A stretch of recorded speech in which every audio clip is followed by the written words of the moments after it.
এই যে আপনি দাড়ি টুপি পাঞ্জাবি পরে থাকেন, এইসব আমার একদম পছন্দ না। পছন্দ না? আমি বুঝলাম না, যদি আমাকে পছন্দই না হতো তাহলে আমাকে বিয়ে কেন করলে?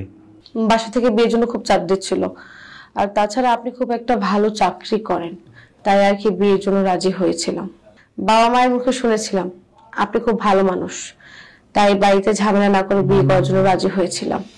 ভেবেছি বিয়ের পর আপনাকে পরিবর্তন করে ফেলবো। পরিবর্তন? আমাকে পরিবর্তন করবে মানে? তোমার কথাটা ঠিক বুঝলাম না। আমার এসব হুজুর টাইপের মানুষ পছন্দ না। আর প্রথমত আপনি এসব টুপি পাঞ্জাবি পরা বন্ধ করে দিবেন, আর দ্বিতীয়ত দাড়ি কেটে ফেলবেন। অসম্ভব। আঙ্কেল, 11 তো বেজে গেছে, যদি আরো দেরি করি তাহলে না পাবো সিএনজি, না পাবো রিক্সা।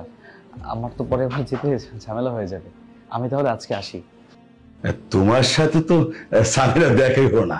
আর বাবা মানে ও এতটা নম্র ভদ্র, মানে দেখতে হবে তো আমার মেয়ে, না না মানে আমাদের মেয়ে, ঠিক আমাদের মতো হয়েছে। তুমি আসলে না ওর সাথে কথা বলে তুমি আর ঘড়ির দিকে তাকাবে না, ওর পোশাক পরিচ্ছদ মানে মাশাআল্লাহ।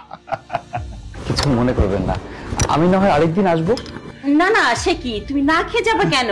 সামিরা যদি এসে শোনে তুমি না খেয়ে চলে গেছো তাহলে তো ও আমার উপর ভীষণ রাগ করবে। আর তাছাড়া সামিরা কিন্তু রাত্রিবেলা বাসায় থেকে বের হয় না কখনো, ওর বান্ধবী জোর করে নিয়ে গেল।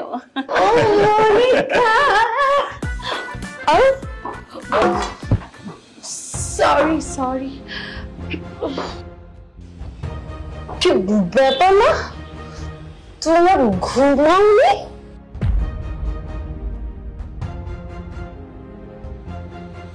এই, তোকে না আমি তাড়াতাড়ি বাসা ফিরতে বললাম, কোথায় ছিলে তখন? হ্যাঁ, এত দেরি হলো কেন? আর তোকে এরকম দেখাচ্ছে কেন? কি হয়েছে তোর?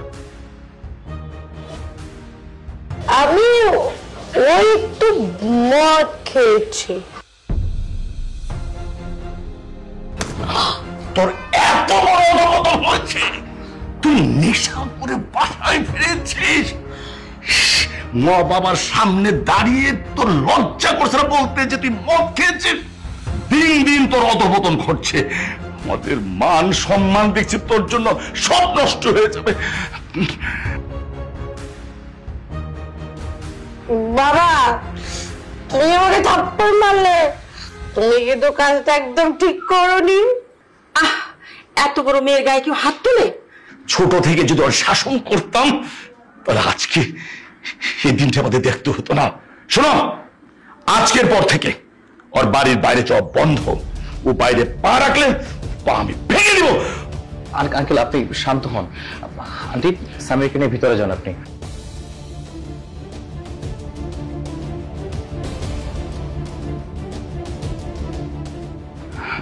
আঙ্কেল বসুন বসুন, আপনি বসুন।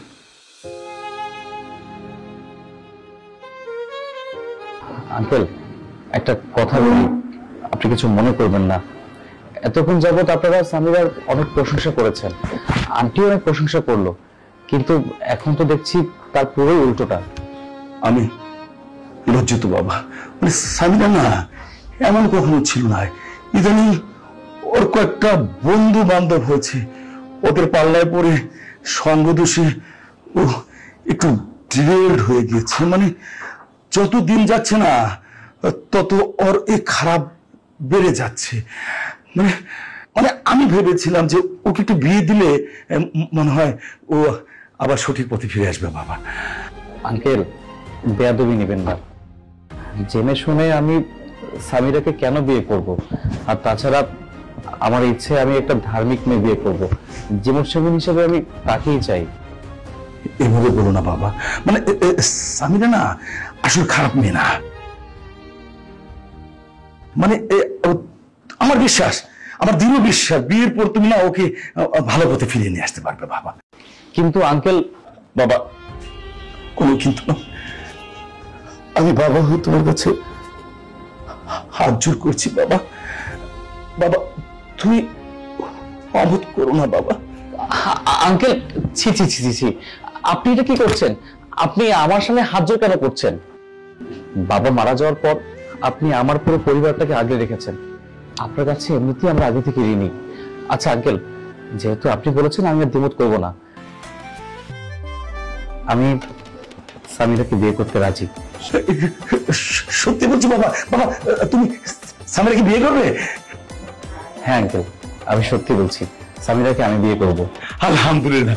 আমি না শুনে বাবা অনেক অনেক খুশি হলাম বাবা, অনেক খুশি হলাম।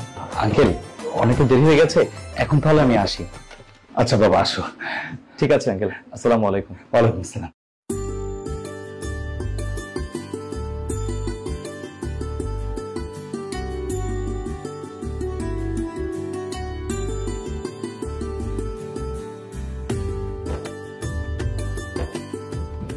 হাসান চলে গেছে? হ্যাঁ চলে গেছে। তোমার মেয়ের এই অবস্থা দেখে নিশ্চয়ই বিয়েতে রাজি হয়নি হাসান। তোমার মেয়েকে বিয়ের জন্য প্রস্তুত করো। হাসান রাজি হয়েছে। কি বলছো? আলহামদুলিল্লাহ।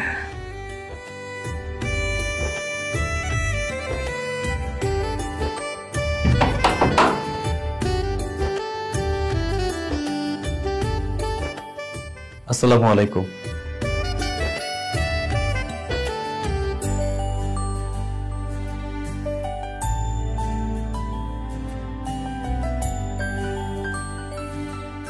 বুঝতে পেরেছি, মন খারাপ তাই না? কিন্তু যদি কেউ সালাম দেয়, সালামের জবাবটা দিতে হয়। আপনার সাথে আমার কিছু কথা বলার আছে।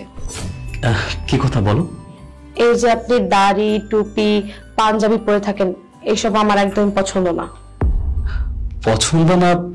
আমি বুঝলাম না। যদি আমাকে পছন্দই না হতো তাহলে আমাকে বিয়ে কেন করলে? বাসা থেকে বিয়ের জন্য খুব চাপ দিচ্ছিল, আর তাছাড়া আপনি খুব একটা ভালো চাকরি করেন, তাই আর কি বিয়ের জন্য রাজি হয়েছিলাম। বাবা মায়ের মুখে শুনেছিলাম আপনি খুব ভালো মানুষ, তাই বাড়িতে ঝামেলা না করে বিয়ে করার জন্য রাজি হয়েছিলাম। ভেবেছি বিয়ের পর আপনাকে পরিবর্তন করে ফেলবো। পরিবর্তন? আমাকে পরিবর্তন করবে মানে? তোমার কথাটা ঠিক বুঝলাম না। আমার এসব হুজুর টাইপের মানুষ পছন্দ না। আর প্রথমত আপনি এসব টুপি পাঞ্জাবি পরা বন্ধ করে দিবেন, আর দ্বিতীয়ত দাড়ি কেটে ফেলবেন। অসম্ভব। তুমি সব কি বলছো? দাড়ি কেটে ফেলবো মানে? এই দাড়ি আমার নবীর সুন্নত, এটা আমি কাটতে পারবো না। এসব সুন্নত টুন্নত আমি বুঝি না, আপনি দাড়ি কেটে ফেলবেন, আমার এসব পছন্দ না। সরি, তোমার এই কথাটা রাখা আমার পক্ষে সম্ভব না। হ্যাঁ, তুমি আমার স্ত্রী, তুমি স্বামীর কাছে আবদার করতেই পারো, কিন্তু তোমার এমন আবদার আমি পূরণ করতে পারবো না যেটা আমার ধর্মের বিরুদ্ধে যায়। ঠিক আছে, আপনিও তাহলে এটা শুনে রাখুন, যেই পর্যন্ত নিজেকে পরিবর্তন করতে পারবেন না সেই পর্যন্ত আপনি কোনো স্বামীর অধিকার পাবেন না। এসব তুমি কি বলছো? স্বামীর অধিকার পেতে হলে আগে নিজেকে পরিবর্তন করুন, তারপর আমার কাছে আসবেন। আচ্ছা একটা প্রশ্ন, যেদিন আপনি আমাকে দেখতে গেলেন সেদিন আমাকে মাতাল অবস্থায় দেখেছেন, তাহলে একজন হুজুর হয়ে আমাকে কেন পছন্দ করেন? নিশ্চয়ই আমার রূপ দেখে। আমি তোমার রূপ দেখে বিয়ে করেছি এই ধারণা তোমার একদমই ভুল। তোমার বাবা ছিল আমার বাবার খুব কাছের বন্ধু। আমার বাবা মারা যাওয়ার পর তোমার বাবা আমাদেরকে অনেক উপকার করেছে। সে যখন আমাকে রিকোয়েস্ট করেছিল তার মুখের উপরে না করতে পারিনি, তাই তোমাকে বিয়ে করেছি। যাই হোক, এখন থেকে আমরা স্বামী স্ত্রী। আমাদের উচিত একে অপরকে ভালোবাসা, একে অপরের পাশাপাশি থাকা। আপনি আমাকে স্পর্শ করলেন কেন? আর আপনাকে না বলেছি যে পর্যন্ত নিজেকে পরিবর্তন করতে পারবেন না ওই পর্যন্ত আমাকে ধরারও চেষ্টা করবেন না। আর হ্যাঁ, একদম ছুতে আসার চেষ্টা করবেন না।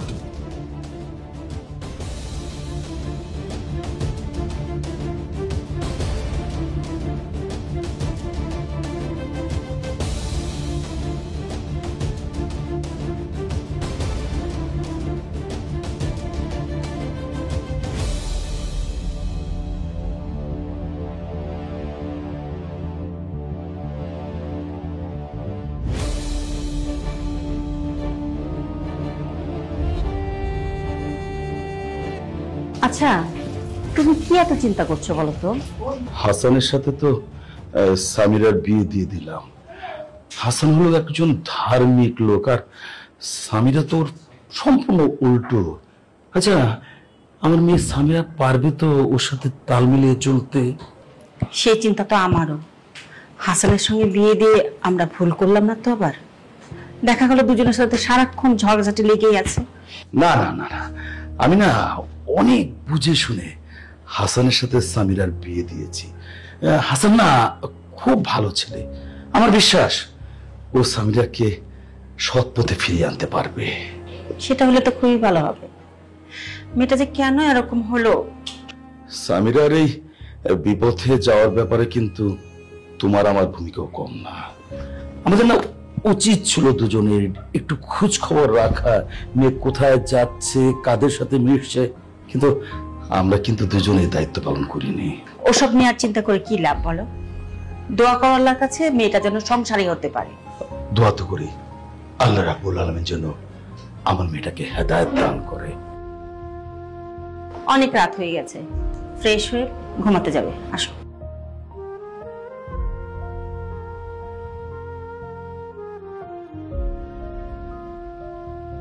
শুনুন, আমি এসব নামাজ টামাজ পড়ি না। কি বলছো? এটা বললে তো হবে না, নামাজ তো ফরজ, নামাজ পড়তেই হবে। যাও। এই ভোররাতে ঘুম থেকে উঠিয়ে বিরক্ত করার কি আছে? এত যেহেতু ওয়াচ করার শখ, তাহলে আপনি বাইরে যান, বাইরে গিয়ে একটা মাইক ভাড়া করে আপনি ওয়াচ করুন। আমাকে একদম ধর্মের জ্ঞান দিতে আসবেন না। সামিরা, তুমি আমার স্ত্রী, তোমাকে নামাজের পথে আনা আমার দায়িত্ব। বলেছেন হয়েছে, এখন আপনি এখান থেকে যান, আমাকে আর বিরক্ত করেন না। আমার এমনি মেজাজ খুব বড় হয়ে আছে। আচ্ছা, বুঝতে পারছি তোমার মনে হয় শরীরটা খারাপ লাগছে। আচ্ছা, একটা কাজ করো, অন্তত 2 রাকাত ফরজ নামাজটা পড়ে নাও। দেখো, কিয়ামতের দিন কিন্তু সর্বপ্রথম আল্লাহ নামাজের হিসাবটাই নেবে। কিয়ামতের দিন আমার নামাজের হিসাব আমি দিব? আপনি তো আর আমার নামাজের হিসাব দিবেন না। আর শুনেন, আমাকে এখন একটু শান্তিতে ঘুমাতে দেন। আর খবরদার, নেক্সট টাইম আমাকে কখন আর কোন নামাজের জন্য আমাকে ডাক দিবেন না। যান এখন ঘর থেকে বেরোন, আমি ঘুমাবো।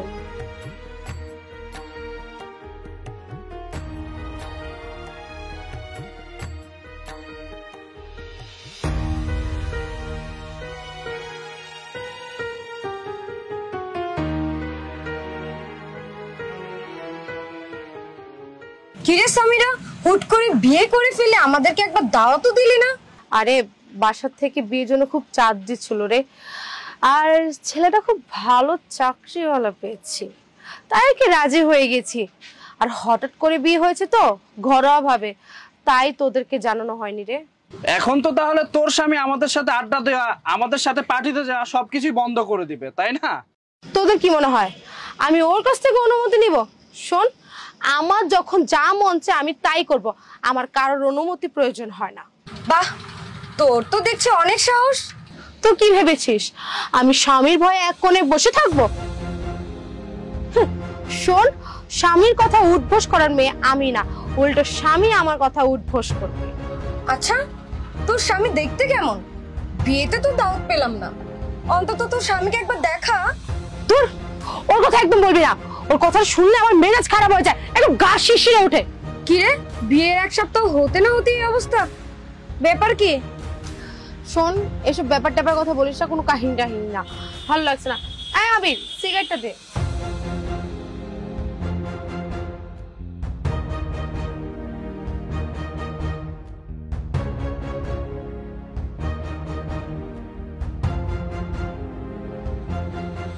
এই, তুমি এটা কি করলে? আমার হাতে থেকে সিগারেটটা টেনে ফেলে দিলে কেন? রাস্তায় দাঁড়িয়ে দাঁড়িয়ে সিগারেট টানতে তোমার লজ্জা লাগছে না? মানুষ দেখে কি ভাবছে এগুলো? এই যে হুজুর, ওই রাস্তায় দাঁড়িয়ে সিগারেট খাবে না গাঁজা খাবে সেটা একান্ত ওর ব্যক্তিগত ব্যাপার, এখানে কথা বলার তুই কে? হ্যাঁ, আমি ওর স্বামী।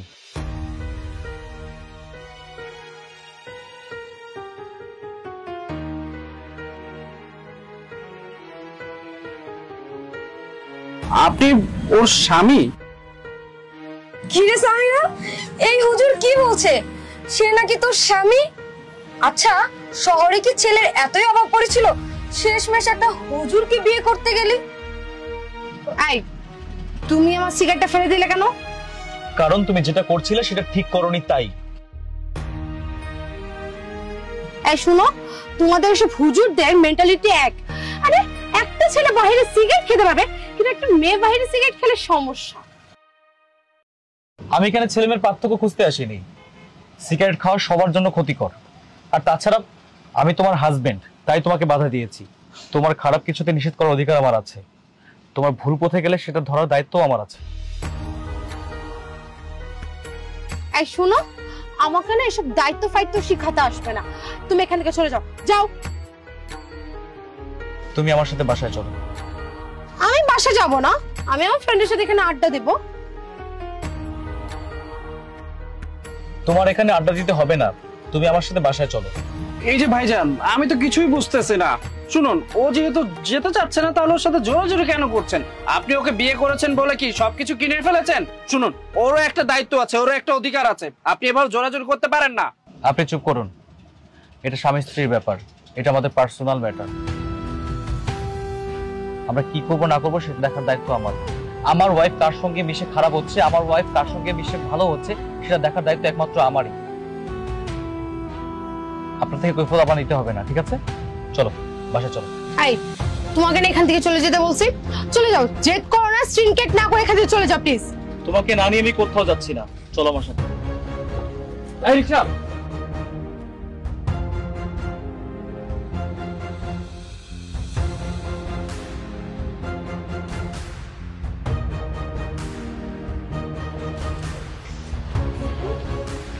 ও কি হট, হুজুরের মালটা পাইলো কই? এই, তুই কি বললি? আমি আবার কি কইলাম? আমি তো কিছুই কই নাই। তুই কি ভেবেছিস আমি কানে শুনিনি? আপনি বোধহয় একটু ভুল শুনছেন। আমি কইছি খুব hot weather, it's very hot. তুই যা বলেছিস সবকিছুই আমি শুনেছি। এলাকার ছেলে বলে আজকে তোকে আমি ছেড়ে দিচ্ছি, কিন্তু একটা কথা মনে রাখিস, এরপর থেকে যদি তোর মুখে এই কথা শুনি না, আমি কিন্তু তোকে ছেড়ে কথা বলবো না। হুজুর, তুই তুকারি করতেছেন, আবার ধমকও দিতেছেন। মাইন ছেড়ে না ধমকাইয়া নিজের বউরে কিছু কইতে পারেন না?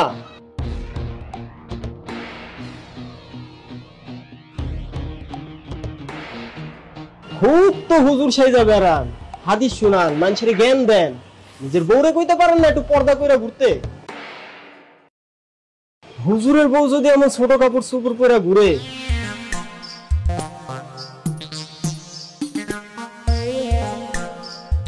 তাহলে মাইনছে কি শিখবো? পর্দা করা যে ফরজ, সেটা আপনার বউরে শিখান নাই? তুমি ঠিক কথাই বলেছো, পর্দা করা ফরজ, কিন্তু পুরুষকেও কিন্তু চোখে পর্দা করতে বলা হয়েছে। বেগানা নারীদের দিকে তাকানো নিষেধ। হ্যাঁ, কিন্তু সব দোষ আমার চোখে। নিজের বউ কেমনে চলে সেই দিকে তো নজর দেন না। আপনি যে কেমন হুজুর সেটা আমার বোঝা হয়ে গেছে।